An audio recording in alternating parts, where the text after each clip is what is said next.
Bonsoir, nous sommes le lundi 12 septembre. Merci de nous retrouver pour cette nouvelle édition du 7-8, le journal. On commence tout de suite avec les titres. Le président François Hollande, accompagné de la ministre du Travail Myriam El Khomri, aujourd'hui à Saint-Quentin en Yvelines. Objet de leur visite, les locaux de l'Institut de formation commerciale permanente IFOCOP à Montigny-le-Bretonneux. L'occasion de faire un point d'étape sur le plan 500 000 formations supplémentaires annoncées en janvier par le chef de l'État. Nous y reviendrons. Et l'Aïd el-Kébir, la plus grande fête de la communauté musulmane, débute ce lundi. Nous sommes allés à la rencontre des fidèles à l'abattoir mobile de Trappes, le seul du département. Et enfin, un point sur la météo. L'été continue pour le plaisir de tous, mais attention, cela ne va peut-être pas durer. Et on ouvre ce journal avec bien sûr la venue de François Hollande, le président de la République, qui était en déplacement cet après-midi à Saint-Quentin en Yvelines. Vous voyez sur ces quelques images car la prise de vidéo a été restreinte. Il était accompagné de Myriam El Khomri, la ministre du Travail. Il s'est rendu à l'Institut de formation commerciale permanent pour évoquer notamment la mise en place du plan 500 formations supplémentaires, un plan qui a été lancé en janvier et qui a pour objectif de favoriser l'embauche des chômeurs longue durée et peu qualifiés. Depuis son annonce, plus de 400 personnes ont pu bénéficier d'une formation. Le plan gouvernemental prévoit d'atteindre la barre du million d'ici le 31 décembre prochain. Et les musulmans débutent aujourd'hui la célébration de l'Aïd el-Kébir pour l'année 2016. C'est l'une des fêtes les plus importantes de l'islam. Cette célébration commémore le sacrifice avorté du fils d'Ibrahim à son Dieu. À Trappes, l'abattoir mobile a de nouveau été mis en place pour l'occasion. De nombreux fidèles ont fait le déplacement car c'est le seul du département. Osman Vanderde et Nicolas Dandré pour ce reportage. À suivre le 123 sacrifice. À l'occasion de la fête de l'Aïd el-Kébir, l'abattoir mobile était de retour ce matin avenue Jean-Pierre Rimbaud à Trappes. Une foule de fidèles était réunie devant l'abattoir installé par la communauté d'agglomération de Saint-Quentin en Yvelines. 1400 moutons seront vendus aux fidèles et pour cette journée qui s'annonce rythmée, l'organisation a fait appel à des bouchers venus du Royaume-Uni. Eux travaillent dans des abattoirs qui peuvent monter jusqu'à 300 à l'heure de cadence. Là, nous faisons 100 agneaux tous les 1h15.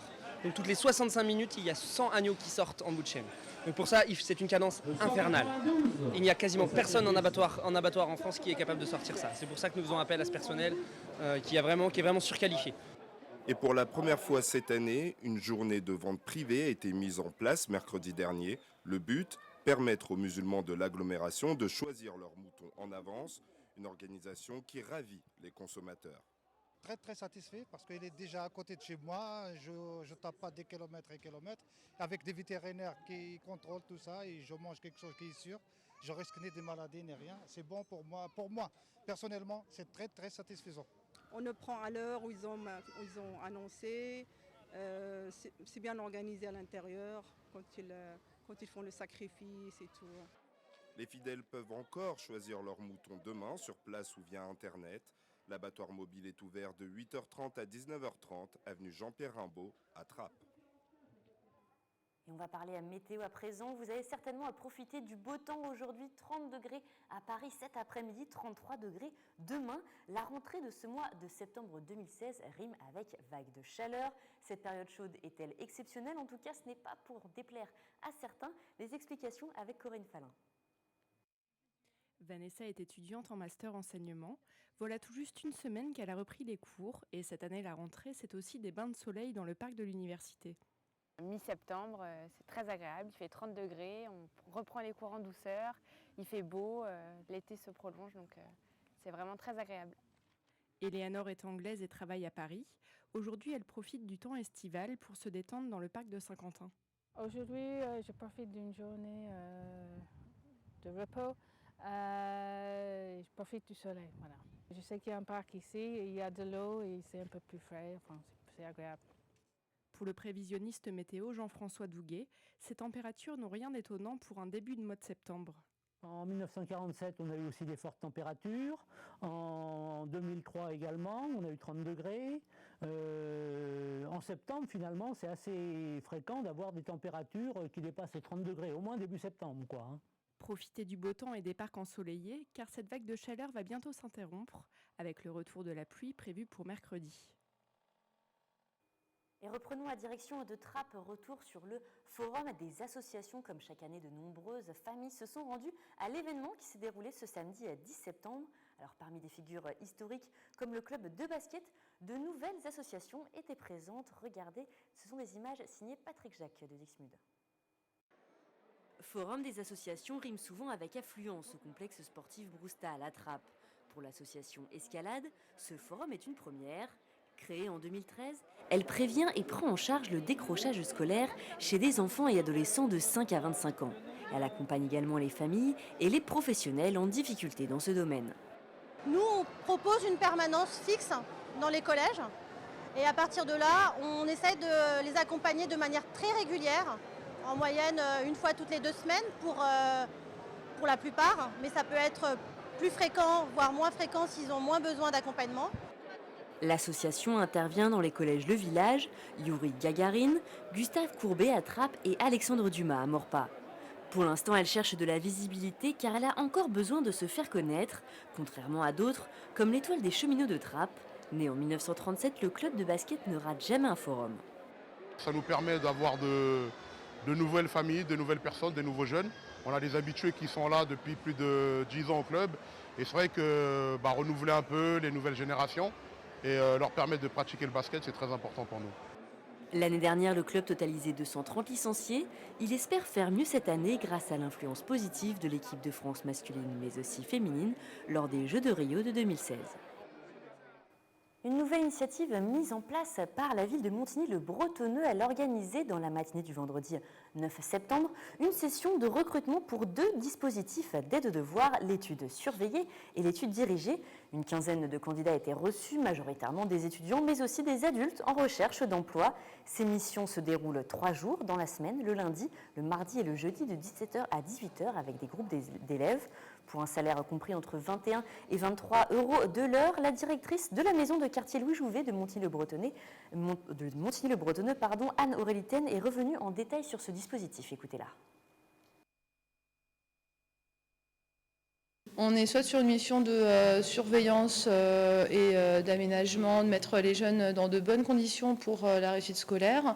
Et sur l'étude dirigée, on a vraiment un rôle pédagogique, de renfort au niveau des apprentissages, de pouvoir amener aussi une organisation, une méthodologie au niveau d'un public, cette fois-ci collégien. Et parlons à présent voiture, énigmes et solidarité. Ce dimanche, le Lions Club d'Elancourt a organisé son premier rallye automobile. Une dizaine de voitures sont parties de Buc pour rejoindre l'ancienne mairie d'Elancourt en traversant la vallée de la Bièvre. L'argent récolté servira à financer le don d'un chien d'assistance pour personnes handicapées. Camille Lambert et Patrick Jacques de Dixmude. Du latin, Armila, anneau. C'est une première pour Sylvain.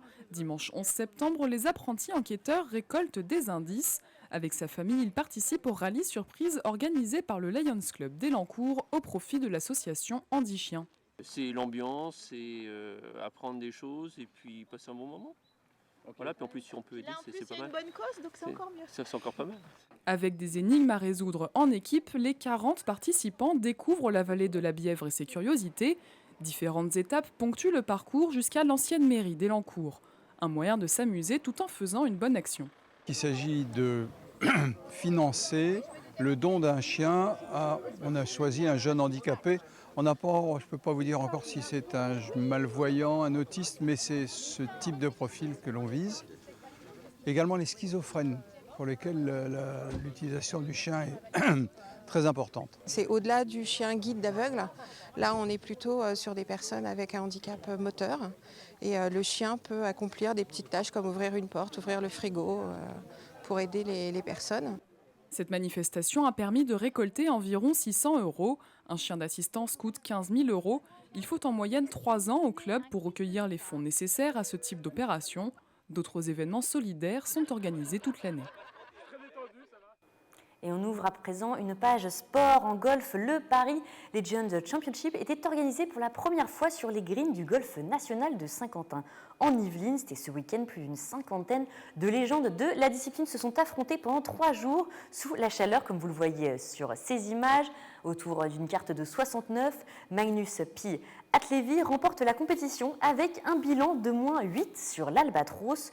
Le Suédois signe au passage sa première victoire sur le Senior Tour européen. Rendez-vous l'année prochaine pour la 2e édition du Paris Legend Championship.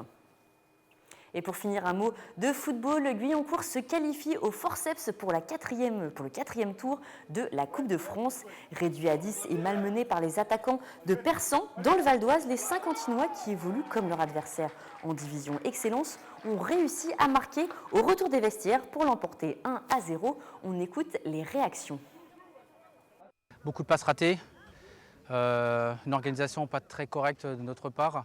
On est revenu en deuxième mi-temps pour mettre un peu plus d'intensité, parce qu'on a chose faite, qui fait qu'au bout de 10 minutes, on a pu marquer ce but justement qui nous a permis d'avoir cette victoire. Il y a des choses à rectifier. On va rectifier la possession de balle, où on a surtout sur la première mi-temps, où on n'a pas été assez serein pour garder ce ballon, alors qu'on a les joueurs de qualité pour le faire. Et on l'a mieux fait en deuxième mi-temps, donc je pense que le discours dans les vestiaires à la mi-temps est bien passé. Et on les suivra car Guyancourt-Saint-Quentin connaîtra son adversaire demain, mardi 13 septembre. Le 4e tour se disputera le samedi 24 et le dimanche 25 septembre. C'est à présent la fin de cette édition. Je vous remercie de nous avoir suivis. Je vous souhaite une excellente soirée et je vous retrouve demain pour un nouveau JT.